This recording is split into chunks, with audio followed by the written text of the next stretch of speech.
Buenos días, buenas tardes y buenas noches. Nos encontramos en nuestra lección 11 que hemos dedicado a Roma, que se llama Senatus Populusque Romanus. Y nos encontramos en nuestra lección 2, más concretamente, que hemos titulado Un día en Roma. ¿Por qué un día en Roma? Porque vamos a ver lo más básico.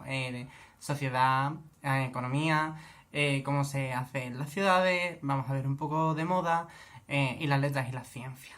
¿Vale? Bueno, como podéis ver, esta imagen es una recreación de cómo sería esa ciudad romana, ¿no? Donde, bueno, aparte de poder ver las calles, ¿no? Y las casas con las tiendas debajo, también podéis ver aquí, por ejemplo, muy curioso cómo eran los pasos de cebra, que nosotros llamamos, que en aquel momento eran como piedras en medio de la carretera, ¿no?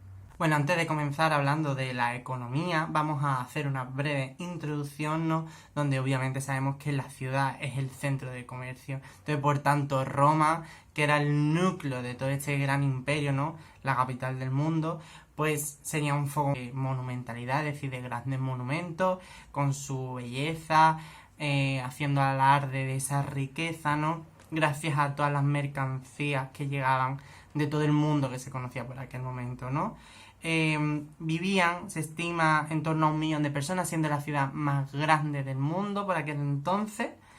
Y ya está, esta es nuestra breve introducción, ¿no? Vamos a hablar ya directamente, nos metemos en economía. Este apartado, sin el videojuego a lo mejor es un poco feo, pero bueno, daros cuenta que muchas de las cosas que hemos hablado, de las que voy a hablar ahora, ya las hemos visto, entonces voy a intentar ser lo más breve posible.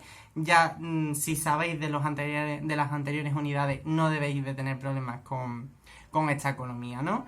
Entonces, bueno, ¿qué se cultivaba, no? Cereales, legumbres, frutas, vid, aceitunas, ¿no? Y básicamente es esa triada del Mediterráneo, ¿no? De esos trigo, de ese vino, de ese aceite, ¿no? Y aquí es lo que me vengo a referir, ¿no? El sistema y las herramientas que se usan, mientras que antes hablábamos muy detenidamente de todo, ahora no lo vamos a hablar. ¿Por qué? Porque es básicamente lo mismo que en las anteriores unidades. ¿Por qué? Porque los romanos básicamente copian lo que saben ya anteriormente las otras civilizaciones, ¿no? Como Egipto y Grecia. Las tierras normalmente tienden a ser grandes latifundios, o sea, grandes tierras, parcelas muy grandes, o propiedades mucho más pequeñas, ¿no? Las pequeñas las llevaban los campesinos, mientras que las grandes eran parte de gente muy rica o también del Estado, ¿vale? Esta gran parcela tenía un núcleo que era una villa, o sea, como una casa, un edificio, ¿no? La casa de campo, como digo aquí, y obviamente no estaban allí los senadores o el emperador y los ricos trabajándola, no, tenían sus propios esclavos o colonos que trabajaban la tierra. Y bueno, ¿qué significa colono? Que lo digo aquí abajo, colono es la persona que trabaja las tierras a cierta persona, ¿no?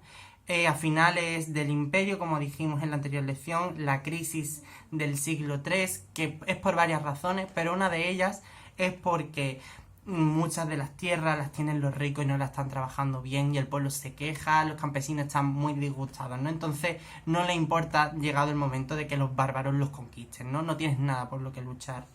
Vamos a hablar de artesanía, vamos a hablar de muchas cosas, como también lo hemos hecho antes, pero como digo, antes muy detenidamente. Hablábamos de cómo se hacían los tejidos, de cómo se hacía la cerámica. Ahora ya, como es todo igual, no vamos a decir nada.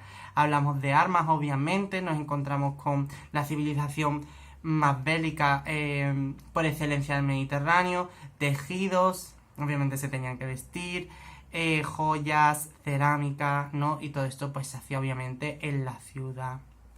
Pasando al comercio, los griegos inventaron la moneda, ellos también van a coger esta moneda, las harán de bronce, de plata, de cobre, oro, etc.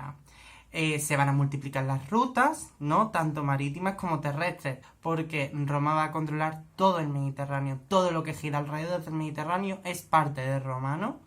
Hablando del comercio terrestre, debemos de destacar las calzadas que recorrieron todo el imperio. No me detengo hablando de esto porque hablaremos de las calzadas en otras lecciones. Del comercio vamos a hablar de las provincias que tiene el imperio fuera de la península itálica, ¿no? ¿Qué obtiene Roma de España, ¿no? En aquel momento llamándose Hispania, donde incluimos, ¿no? Portugal, nuestra actual Portugal. pues de aquí obtienen metales, aceite y trigo, ¿no? Ya sabemos que obviamente España es como otra parte del Mediterráneo, destaca por su tríada mediterránea, pero España es muy rica en metales, ¿vale? De Grecia, que va a obtener sobre todo mucha miel. De Egipto, hierbas medicinales y el papiro en el que van a escribir, ¿vale? Del norte y del este van a obtener muchas pieles para poder hacer el cuero, también ámbar, o sea, una piedra preciosa, y muchos esclavos. Igual que va a pasar en el norte de África. De Asia, de todas esas zonas más pegadas hacia Mesopotamia, no necesariamente tienen por qué estar conquistadas, ¿no? Incluso zonas más hablando de Indochina, pues pueden sacar de allí, obtener materiales como el perfume, sedas, especias, ¿no? Y aquí acabamos brevemente este primer apartado de agricultura. Ya sabéis, es que ya con el machacazo que os he metido en Grecia y en Egipto basta. Vamos a hablar de ahora de la sociedad, ¿vale? Igual que pasa en Grecia, vamos a tener dos núcleos principales, ¿no? Los ciudadanos, que son personas libres, y las personas que no son ciudadanos, ¿vale? Ahora veremos más detenidamente a estos dos grupos. ¿Quiénes son los ciudadanos? O también dicho, ¿quiénes son los libres? Pues tenemos dos grupos principales. Los patricios, ¿vale? Es básicamente la nobleza. Y como recordáis en una pirámide, los más ricos, los más importantes están arriba, son minoría, ¿vale? Tienen todos los derechos políticos, pueden ser magistrados, pueden ser senadores, ¿vale? Y obviamente, como son ricos, pues reúnen muchos recursos económicos. Por otro lado tenemos a los plebeyos, que es la mayor parte de la población, o sea, por esa mitad de la base. Son campesinos, artesanos, comerciantes, todo lo que hemos visto antes de la base de la economía, de la agricultura, del comercio y de la artesanía. Tienen derechos, sí, pero no todos, o todos los que ellos querrían. Durante la época de la República, estos plebeyos van a luchar contra los patricios por reclamar más derechos y ser más representados en la República, porque de eso se trata la República. Un gobierno de muchos, ¿no? Y se debe de ver representada a la población. De hecho, hemos estado hablando, ¿no?, de ese, el Senado por el pueblo, ¿no? El Senado y el pueblo, Senatus Populusque Romanus. Entonces, ¿dónde está representado ese pueblo? Pues entonces los plebeyos consiguen, a partir de mucho tiempo y muchas revueltas, más derechos, ¿no? Consiguen una magistratura que es el tribuno de la plebe, también asambleas, como ya dijimos en la anterior lección, ¿no? Y también consiguieron igualdad de derechos. Los ciudadanos eran los únicos que podían participar en el ejército. La plebe, como era el grueso de la población, ¿no? Pues obviamente también era el grueso del ejército, ¿no? ¿Cuándo será oficialmente ciudadano plebeyo o ciudadano patricio? Cuando cumplías los 14 años. Dejabas de ser un niño para ser oficialmente un hombre. Además, como que los niños llevaban un collar, del que hablaremos creo que un poco más adelante, y ese collar, cuando tú cumplías los 14 años, lo tirabas, ¿no? A dar muestra de que ya has pasado de ser un niño a un adulto, o sea, un ciudadano, ¿no? Y ahora vamos a hablar de los no ciudadanos, que obviamente ya los encontramos en esa base, son una gran mayoría. Y hablamos de los esclavos, como siempre, muy igual que en Grecia, son propiedad, son mercancía, no son personas. Se tratan igual que tú te tratas a un mueble, a un animal. Se podían comprar, se podían vender y se usaban para la agricultura, como hemos dicho antes, en esas villas, para las minas, que sabemos que es un trabajo horrible en el que la gente solía sobrevivir muy poco tiempo, en artesanía y en el hogar, ¿no? No cobraban, por supuesto, ¿no? Eran esclavos. ¿Y cómo se hacía alguien esclavo, no? Pues mira, si Roma luchaba contra una provincia, por ejemplo Hispania, los que sobrevivían, pues eran llevados a Roma y se vendían allí como esclavos, ¿no? También podías ser esclavo por no pagar tus deudas, o porque tus padres eran esclavos y habían nacido esclavos. Pero bueno, no todo es malo, ¿eh? Los esclavos podían llegar a ser liberados en cierto momento por sus amos. Y esto es conocido con la palabra liberto, que viene, bueno, pues obviamente de esa libertad. Un liberto no era realmente un ciudadano, pero bueno, no es un esclavo, entonces tiene más libertades que antes. No participa en política. Destacamos a los esclavos griegos. Cuando se conquista Grecia, pues también se traen esclavos de allí, ¿no? Pero estos, como Los romanos admiran la civilización griega, de hecho, se inflan de esta cultura. Los esclavos griegos, como tienen una gran educación, eran muy apreciados, ¿no? Se les considera, aunque sean esclavos, se les considera con respeto, ¿no? Y de hecho, estos esclavos podían ser médicos o profesores, ¿vale? No, ya no los tenemos trabajando a lo mejor en el campo, en la villa o en el hogar, ¿vale? Los tenemos como médicos personales, profesores, etcétera. Los gladiadores, como veremos en próximas lecciones, también eran esclavos, pero podían conseguir también la libertad con la victoria en esos juegos, ¿no? En esos anfiteatros. Los esclavos irán aumentando en número a medida que el imperio vaya consiguiendo, ¿no? Conquistando más territorio, ¿no? Cuanto más guerra, más personas puedes obtener para ti a modo de esclavitud, ¿no? Los no ciudadanos no son solo esclavos, también tenemos a los provincianos. ¿Los provincianos quiénes son? La gente que vivía fuera de Roma, o sea, los extranjeros. Con Roma pasa una cosa. Tú eres una provincia cuando vives fuera de la península itálica y no eres considerado ciudadano. ¿Qué pasa? Si tu ciudad no da problemas y es una ciudad a la que económicamente favorece mucho a Roma y con el tiempo va consiguiendo el favor de esta capital, Roma te da la ciudadanía. Con la ciudadanía, ¿qué pasa? Ganas no solo ser ciudadano y participar en la política de tu ciudad, sino que además tu ciudad puede verse ricamente favorecida al poder construirse monumentos, lugares de ocio. Esto ya lo iremos viendo mucho más adelante por si ahora mismo no lo entendéis. Pero básicamente, si eres una ciudad buena Roma, tanto económicamente como pacíficamente, Roma te recompensa no solo con la ciudadanía, sino en que tu ciudad sea preciosa. Preciosa al construirte allí en medio de un arco, allí en unas termas, ¿sabes? Las ciudades que no eran afines a Roma se lo hacían muy difíciles, con muchas revueltas, encima era una ciudad pobre, pues no eran ni ciudadanos y la ciudad pues sería la más chustilla posible. ¿Quién no es ciudadano también? Pues obviamente si absorben la civilización griega, las mujeres tampoco. De hecho, es lo que digo aquí, es muy parecida a la mujer griega. ¿En qué se parece a la mujer griega? Pues que mira, no tienen derecho a voto, porque no son ciudadanas. No pueden tener propiedades y no pueden ocupar puestos públicos, porque tampoco son ciudadanas, no pueden participar en política. Las viudas, ¿vale? Ya se te muere tu marido, sí pueden encargarse de sus propiedades, así como diferencia. Pero bueno, la mujer romana, digo que tiene dos excepciones a la griega, ¿vale? El labor de la casa no es tan estricta. Ya sabíamos que la casa griega estaba hecha por y para casi encerrar a la mujer. La mujer no salía apenas de la casa, encima en su propia casa tenía restricciones a ciertas habitaciones. Esto no pasa en Roma, ¿vale? Y otra diferencia es que tenían educación.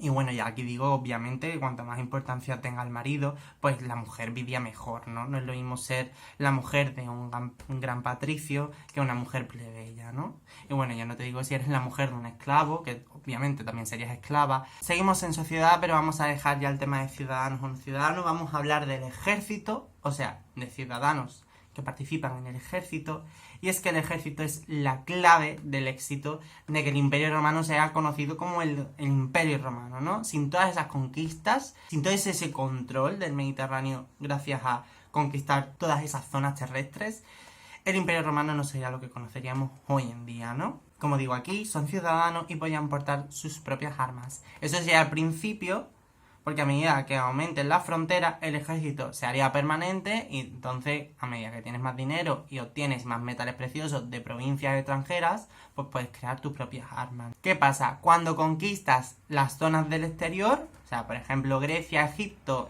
Hispania, las Galias, cada una tiene su cultura. No es lo mismo lo que había en España en la Edad de los Metales que la edad antigua de los grandes imperios egipcios, ¿no? ¿Qué pasa? Que Roma impone su mismo modus vivendi, es decir, yo te conquisto, tú vives como yo vivo, adoptas mi cultura, adoptas mi idioma, adoptas mis dioses. Y como digo aquí, aunque hubiera multivariedad, ¿vale? O sea, todo se anula. Vamos a centrarnos en el ejército, vamos a hablar de la unidad básica de infantería, o sea, la que va a pie, no vamos a hablar de cómo se luchan los barcos y no vamos a hablar de cómo se lucha en el aire porque es que todavía no hay. Es la legión, esta unidad básica, ¿vale? Una legión está formada aproximadamente por 5.000 hombres, ¿vale? Y en total en el ejército había 30 legiones. O sea, si multiplicáis 30 por 5.000, más o menos tenemos en total en guerra a unos 150.000 hombres. La legión, a su vez, estaba dividida en pequeñas partes, ¿no? Tenemos las cohortes, se dividen en centurias, que son aproximadamente unos 80 hombres, y esta centuria, estos 80, se dividen a su vez en contubernias, que son 8 hombres, ¿no? O sea, es como una especie de muñeca rusa. Esto que veis aquí, este águila, este estandarte de SPQR, Senatus Populusque Romanus, si era en una batalla el enemigo lo conseguía, pues esa batalla se daba por perdida y todos salían de banda perdida corriendo para salvar su vida. Me recuerda al juego de ese de atrapar la bandera, ¿no? Cuando ya atrapas la bandera, pues ya ha perdido, ¿no? ¿Cómo iban los soldados vestidos, no? Pues mira, había varios tipos. Siempre llevaban una espada corta, ¿vale? Y ya llevabas a elección tu jabalina, tu lanza o un puñal, o una daga, ¿ya? Como cada uno se vea más desenvuelto en mitad de la batalla. Yo jabalina te digo yo que no, yo prefiero corto alcance. Jabalina yo me lío y seguro que mato a alguien de los míos y no. Protección, casco, la armadura, que era de cuero y de metal, y obviamente no, pues el escudo. Bueno, armadura me refiero a todo, ¿no? O sea, las piernas también. Como esta gente, pues, va a guerrear tanto, pues tiene que perfeccionar las técnicas de guerra, entonces ellos van a tener incluso lanzadores de flechas o rocas y arietes, ¿no? Para destrozar las puertas, ¿no? Eso, el típico tronco, ¿no? Eso es un ariete. Y ya bueno, ¿cómo es el día a día de una persona en el ejército, de un soldado, no? Pues tú llevabas tu mochila y en tu mochila llevabas tu comida, tus utensilios para hacer esta comida, ¿no? O sea, tu bollita, tu tenedor, tu martillo y cosas de esas, por si algún momento teníais que parar y teníais que construir un fuerte, ¿no? Pues imagínate cargando esto durante grandes distancias entre la ciudad principal, Roma, y, por ejemplo, pues venirte aquí a conquistar, pues, yo qué sé, Málaga. Aquí, a modo de curiosidad, os digo que después de 20-25 años de servicio es cuando te pagaban, ¿vale? O sea, tú a lo mejor te morías con 19 años trabajando en el ejército y no veías nada por haber estado tantos años trabajando por y para el ejército. ¿Con qué te pagaban? Con dinero o con las tierras de la ciudad que se había, o del territorio de la provincia que se había conquistado. Y así además aprovechaban que esta nueva provincia, este nuevo territorio, llegaran gente de Roma para influir en su cultura. Y aquí de imagen os he puesto esta que me parece muy curiosa, que es la formación tortuga. Así no les cae nada por encima, ni rocas si están intentando saltar una fortificación, o flechas, ¿no?, de los enemigos del bando contrario. Dejamos la sociedad y vamos a hablar de lo que es vivir en Roma. Vamos a hablar de esa ciudad, de esas casitas, y obviamente, como siempre hemos estado diciendo a lo largo de estas unidades, vamos a tener casas según el estatus social, ¿no? Vamos a ver cuál es la casa del estatus social rico. Y esto se llama domus, ¿no? O sea, la mansión. Estaba trabajada por un gran equipo de esclavos, ¿no? Para atender todos tus deseos, ¿no? Bueno, todos tus deseos me refiero a comida, a que te aseen, a que te vistan, ¿no? Por fuera eran muy simples, ¿no? Hemos visto que las casas por fuera no se suelen decorar. Y por dentro no se decoraban con muebles. ¿Por qué? Porque querían que se viera toda la decoración que había en las paredes, ¿no? Las paredes, los suelos estaban llenos de mosaicos, de pintura. Entonces, si yo pongo muchos muebles, tú no aprecias lo que hay. Por ejemplo, si yo tuviera aquí una pedazo de pintura romana o un mosaico, pues obviamente no tendría nada aquí pegado, porque se fastidiaría, ¿no?, la visión. Entonces no tenían muchas cosas, muchos muebles que taparan la visión de esas paredes y de esos suelos. También tenían grandes jardines, ¿no? Y en esos jardines y habitaciones también podemos encontrar todas esas estatuas que van a hacer. La estructura, lo que os digo aquí, es siempre igual, es todo alrededor de un patio, ¿vale? El patio lo tenéis ahí, ¿vale? Y alrededor del patio pues se construye toda la casa, ¿no? Tenemos el santuario, fuentes, eso allí en mitad del patio, cerca también tendríamos los baños, una habitación para poder comer tumbado, un jardín trasero, y obviamente las paredes no tienen ventanas para la privacidad. Más o menos así es una domus. Ahora vamos a ver cómo vivían los plebeyos, ¿no? Los plebeyos vivían en las ínsulas, ¿vale? ¿Qué es una ínsula? Pues un piso de apartamento, ¿vale? Es lo que veis aquí. Cada habitación vivía pues una familia, ¿no? Más o menos. Obviamente ellos no tenían esclavos, o sea que ellos eran los que se hacían sus propias tareas. Y como vemos, se abrían a la calle, vistas esas ventanas que hay por aquí, ¿no? Y ya lo que es la calle, ¿no? A ese caos, a ese ruido, ¿no? Lo que es llamar la vida, ¿no? Mientras que los domus no se enteraban de lo que pasaba afuera, esta gente pues vivía en plena ciudad, ¿no? Como digo aquí, las habitaciones más baratas no tenían ni agua, ¿vale? La planta baja solían ser tiendas, que es lo que veis aquí, ¿vale? Esta ínsula tiene 3 plantas, la planta baja, que son tiendas, y podían tener hasta 5, ¿vale? Normalmente estaban hechas de madera, entonces es normal que se incendiaran y que no nos lleguen restos hasta nuestros días. La cocina, como digo aquí, era todo un lujo, es muy raro encontrar cocinas en ínsulas, lo vamos a encontrar en las domus. Entonces en las ínsulas se contentaban con un brasero, con un hornillo. Entonces, al no tener cocina era muy popular comer fuera, ¿vale? En las tabernas, o sea, en los restaurantes, en lo que ahora sería nuestro restaurante, ¿no? Incluso era muy común ir al panadero para que él en su horno te calentara la comida que tú tenías preparada, ¿no? En caso de no querer comer fuera. Después destacamos las termopolias, que me encanta, que era un sitio donde te venían platos de comida ya hechos, a lo takeaway, como si tú ahora vas al McDonald's, recoges tu bolsita y te vas. Me parece genial, ya visionarios esta gente. Nosotros vivimos gracias a esta mezcla entre Grecia y Roma. Vamos a hablar de la dieta romana, porque obviamente ellos no iban al McDonald's. Bueno, he puesto el ejemplo del McDonald's como puedo poner cualquiera a día de hoy. Era muy parecida a la nuestra, ¿vale? Ya habéis visto esa tríada mediterránea. Nosotros estamos muy acostumbrados a tomar aceite. Entonces no vamos a ver nada del otro mundo. Lo único que sí digo que es algo extraño es algunos guisos donde se mezclaban ingredientes que nosotros a día de hoy no vemos muy normal que se mezclen, ¿vale? Las aceitunas, parte obligada del aperitivo, muy parecido a día de hoy. Se acompañaba con una copa de vino, parte de la tríada mediterránea, y ese vinito tenía un poco de miel.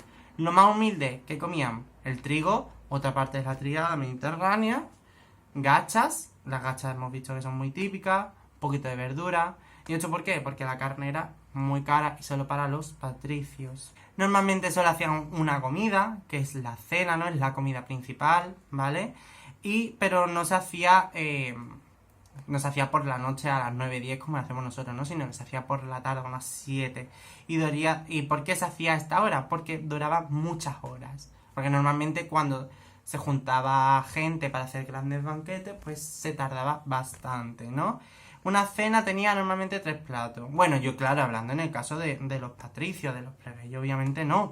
Pero 3 platos, un aperitivo que normalmente era una ensaladas y huevos. Después, lo que es el primer plato realmente son 7 principales y ahí hay de todo. Carne, pescado, aves, lo que tú quieras.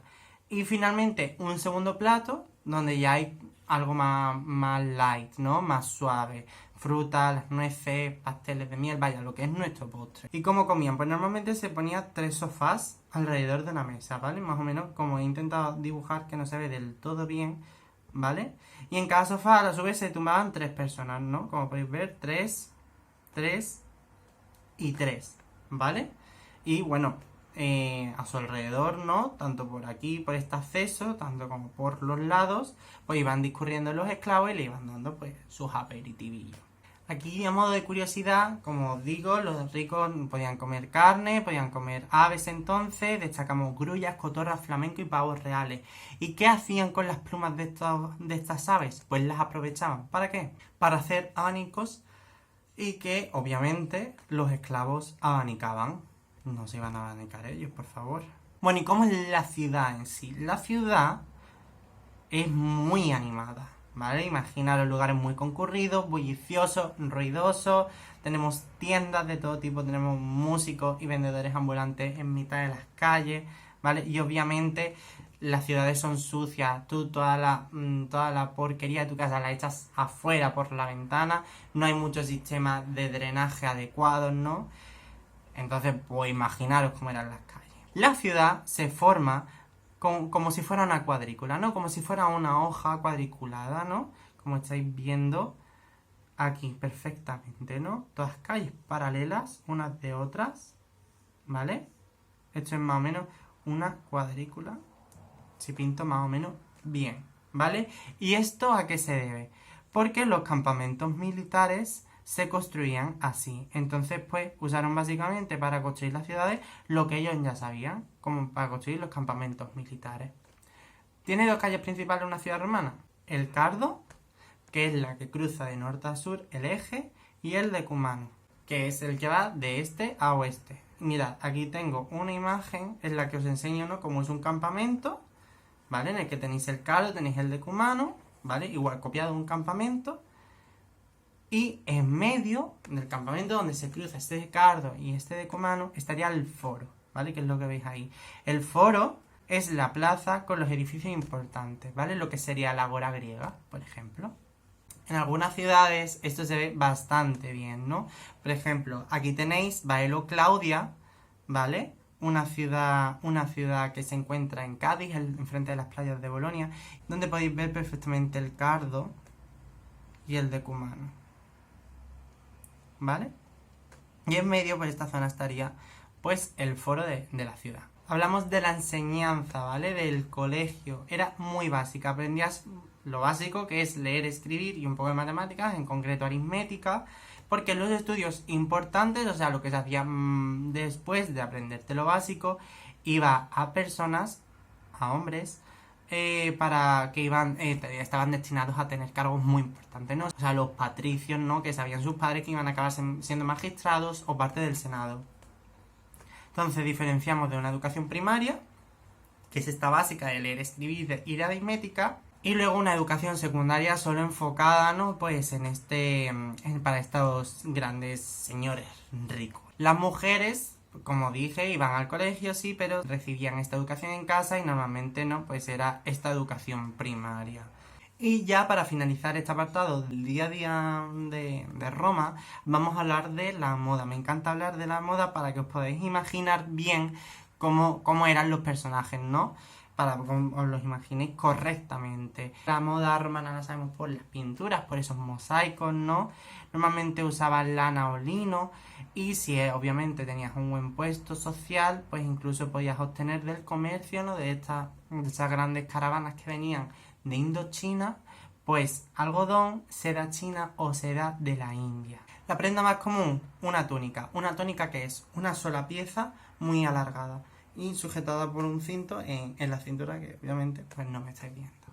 Cuando eras un ciudadano se te distinguía porque llevabas una toga que es encima de esta túnica, llevabas colgando esta tela del hombro, ¿vale? Es lo que te digo, envolviendo.